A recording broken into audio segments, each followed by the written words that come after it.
தாய் தமிழ் உறவுகளுக்கு வணக்கம். உதயநிதிக்கு எதிராக விவசாயிகள் போராட்டம். உதயநிதிக்கு எதிராக விவசாயிகள் போராட்டம் என்ற தலைப்பில் இந்த காணொளியை காண்கிறோம். தஞ்சாவூர் மாவட்டம் பாபநாசம் தொகுதியில் ஒரு சர்க்கரை ஆலை இயங்கி வருகிறது. அதன் நிர்வாகத்தை கண்டித்து நீண்ட நாட்களாக அங்குள்ள விவசாயிகள் போராட்டம் நடத்தி வருகிறார்கள். ஆனால் ஆளுகின்ற திமுக அரசு இதனை கண்டுகொள்ளவில்லை.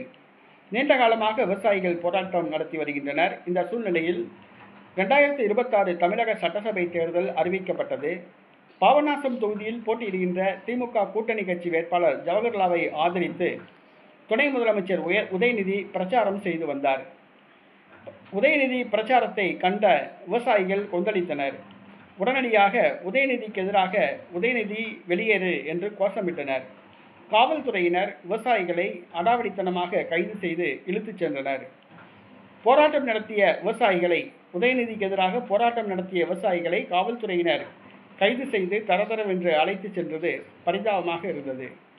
தற்பொழுது உதயநிதிக்கு எதிராக விவசாயிகள் போராட்டம் நடத்தியுள்ளனர். இது சமூக வலைதளங்களில் வைரலாகி வருகின்றது.